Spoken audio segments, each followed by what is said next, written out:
Hello, everybody. This is Wise Guy Talks and your host, Guy Midkiff. Today I'm going to be introducing and interviewing Reginald Williams, very interesting young man who graduated his senior year from Carroll Independent School District in Southlake, Texas. Hope you enjoy the interview, and thanks for listening to Wise Guy Talks. When you went up and you spoke at the school board a couple of days ago, why did you do that? So I did it because I don't want any of my cousins to feel like they have to base who they're friends with, who they love, or just see a family member or a friend as something different because of their skin color. The next speaker is Reginald Williams. Hello, board. This is actually my first time here, but so my name's Reginald Williams, and I recently talked to my family, and I heard you guys were trying to implement CCAP. I am recently a last year graduate of Carroll Senior High School, so personally, I was never discriminated against. I was never felt like, or I was never made feel like I was unwelcomed, not treated right or anything. But what I have a question is, why would you make my 4-year-old cousin, my 14-year-old cousin, why would you make them learn that?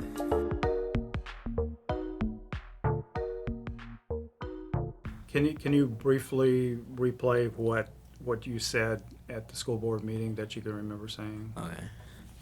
So I said, why would you teach my 4-year-old cousin that, like she's not the same, or her friend isn't the same as her because they have different skin color? Why would you teach them that me, because I'm darker than her, that I'm gonna, be victimized basically because of the color of my skin, which is not true. And when we have dinner, she doesn't see me as black, white, or whatever else. She just sees me as her cousin, her loving cousin Reggie. For the people that may think that you were coached, are these your words? These are absolutely my words. So this is a sample of several emails I've received, and they've asked me to give these directly to you. I admired your words to the school board. It took me a long time to be able to speak with your poise. Dr. Martin Luther King Jr. once said, "There comes a time when we must take a position that is neither safe nor political nor popular, but one must take it because it's the right thing to do." Mm-hmm. You demonstrated that courage. Yeah. How do you feel when people say that about you? I feel pretty good. But when I went up there, I just went to speak. My truth. None of this was ever coached to me. None of this was ever told to me. This is 100% from my heart, the way I feel. So yes, there's people who are gonna disagree, but I feel like nobody should be victimized. No child should be, forced to learn about minorities and stuff like that when they don't see them as that. They see everybody as equal. They see everybody as a caring, loving person. The person they go to school with, the teacher they love to see every day, the staff member that, they love to say hi to in the morning. Yeah. Have there been any significant influences in your life along the way? Kind of describe those people for me. Yeah, my I can give it to my Uncle Matt. He was kind of a father figure to me. What did that look like? What did he do to make you see him as a father figure? So when I stayed with my great grandmother, there wasn't a lot of opportunities, just hanging out at the house, maybe going outside, and but he used to bring me to the office, and I used to come here and help him work, maybe do some containers, unload some boxes, but he would definitely bring me with him every time he had the chance. How did he discover you? So I actually can't remember that one, but Uncle Matt's always been there. He's just always been there. Yeah, he's just I don't know where he came from. He's just always been there. What kind of lessons in life did he teach you that? He I don't know. He just taught me how to handle difficult situations. Just don't overthink it. Just do what you do what you feel is right in your heart. Just if you have something that you really want to pursue, people might have some doubts. People might say it's not a good idea, but if you feel like it's a good idea and your plan's mapped out right, you can do it. Did you hear those words at all in the back of your head when you walked up on live TV and spoke your heart? Was that there? Did that give you some strength? Yeah. So before I got up there, I was pretty nervous, but everything just went out the window. I just want my cousins and my family. I just want them to feel proud to live in Southlake, to be a part of the Southlake community. I remember being, a kid growing up in South Florida. My mom had a lot of difficult situations, but eventually she overcame it and joined the military. And, we've been to different places. We've been to North Carolina, South Carolina, Hawaii, Georgia. And, I ended up here in Southlake and enjoying my time. What was Florida like? When did you leave there? So Florida, I actually left Florida in 2010. Then I was back and forth for a brief period. I think the last time I was there was 2015, living with my great-grandmother while my mom was deployed. What was that like? Were you anxious when your mom was deployed? Was she combat deployed or? Combat deployed. She would call every couple of days, check up on us, let us know she's good, and normally it's just a time thing, just waiting for her to come home.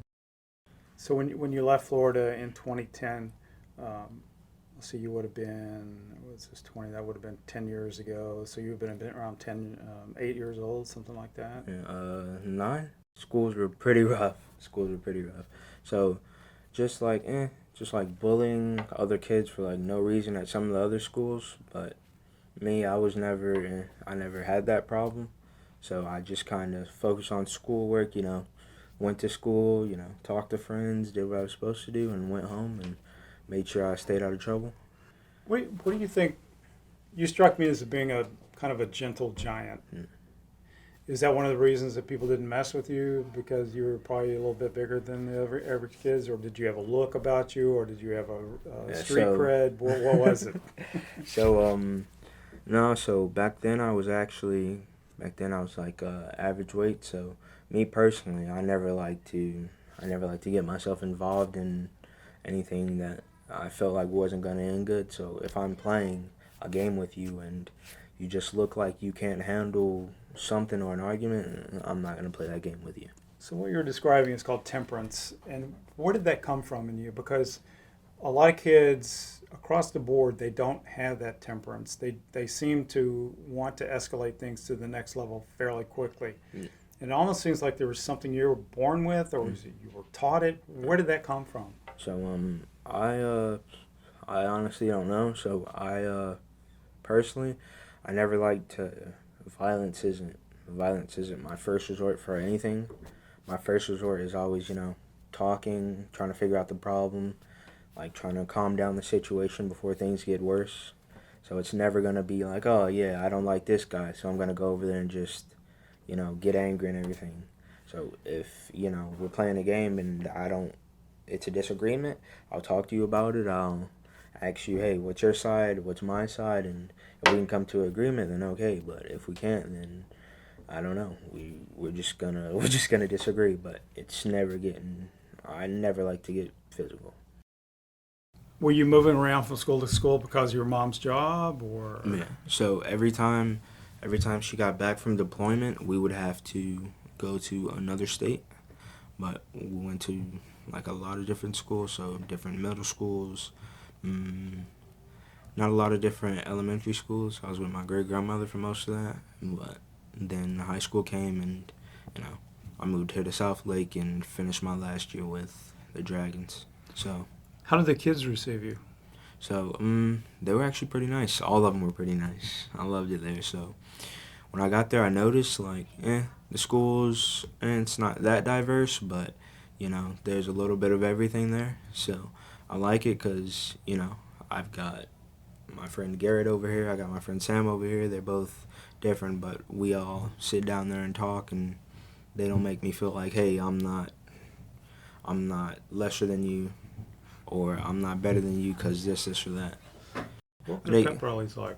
Pep rallies were amazing. I love a pep Tell me rally. about your first pep rally. Oh my goodness, the first pep rally, that was the first time I met, what were they called? The three green men with their faces painted and the drums. It was amazing. I saw them go out there, I saw them start drumming. I was like, oh my goodness, it was crazy. I told my grandfather, like, oh my goodness, Pops, you won't believe it. They started drumming, they were dancing. Everything was just amazing. Because Southlake, they never make you feel like, you have to be this or that. Like, my art teacher, one day he just asked me, he was like, he was like, you ever got plans on going, back to Hawaii to go visit, to go see? I'm like, I don't know, I might want to go visit, but he just asked me, like, what do you want to do? I'm like, I'm going to go to college. He's like, oh, where you want to go to college? I was like, I'm actually looking at San Antonio. He's like, oh, San Antonio? He's like, it's great down there. So my teachers had nothing but good things to talk to me about, say to me, give me advice. But, So let me back up a little bit. You don't mention a dad. yeah, so I have a dad, I love him and everything, but I don't really talk to him like that. I think the last time I talked to him was that 2015 before I left. Before I left Florida, I believe I was visiting. I was visiting my great grandmother before we left for Hawaii, and I seen him one last time, and that was really it. What has it meant to you, not having your dad full time in your life? So I don't know. It just taught me, like, you've gotta grow up. Back Tough to decisions and smart ones. So back to Southlake, there is a big controversy brewing. I guess it popped up probably a couple of years ago where some teenagers had posted some unsavory things on social media. And from that, there was a determination, the word that I keep hearing used over and over again is called systemic. In other words, system-wide racism in Southlake. I just want your opinion on your view of a system of racism in Southlake. So a system of racism. I'm not really sure. I've never experienced it in Southlake, but about that video, I can't say they were right, but we can't punish everybody for something that a group of kids did. So, I mean, yes, there may be racism in Southlake, because like they had the teachers choose, what am I biased about? What do I do this with this student? What do I do this with that student? But altogether, I don't think Southlake's systemly racist or racism in Southlake. They ask you about your biases. Yeah. So Where did that happen? so they so actually this was in a meeting. They talked about how they wanted the teachers to list, like, how are they biased. Were you on that meeting? No, so I wasn't in. So I was in the meeting while they were giving the speeches, and a lot of them were saying it like, "Hey, we want the teachers to, talk about what are you biased about." Who's the they? So the school, the board of trustees, they wanted the teachers. I'm not sure what teachers, but this is just what I was, interpreting during the meeting before I went up to go give my speech. How do you feel about doing this interview right now? Are you nervous about it? Are you nervous that maybe some people that are active in social media may attack you or verbally attack you? Tell me how you feel about that. So I feel pretty good about this interview, and for the people who want to attack me, then that's their decision. So I've got cousins that are mixed with Mexican, some cousins that are white, some cousins that are mixed, some cousins that don't look, but they are this color, and I've got what is Chachi is? You know what Chachi is? They're Caribbean Islanders. Caribbean Islanders. They're My cousin Chachi. Afro-Caribbeans. So, Tell me about this family and this business where I'm recording you today. I want to know about them. So, they're amazing. They're all goofy, and we don't base We don't base how we love each other off of, the color of our skin. We base each other off what's in our hearts. Tell me about the color of this family's skin, the one that So, works here. Everybody's different. Everybody's white. Everybody's black. Everybody's, Caribbean Islander. Everybody's light brown. Does it feel like a family to you? It does. We all have dinner. We all eat. We all make jokes. So it's pretty good. Do you work hard here? I do. Do they overwork you? No. Thank goodness. No. Pops overworks everybody. Oh my goodness. That's the Cuban in it. No. Well, folks, this is Wise Guy Talks, Guy Midgift with Reginald Williams. Today's August the 21st, 2020. I hope you've enjoyed our little conference, our chat. I don't know if those go out on podcast or vlog, one of the two. But I appreciate you listening to us. Keep the faith and just speak the truth. That's all we can ask. Have a good day.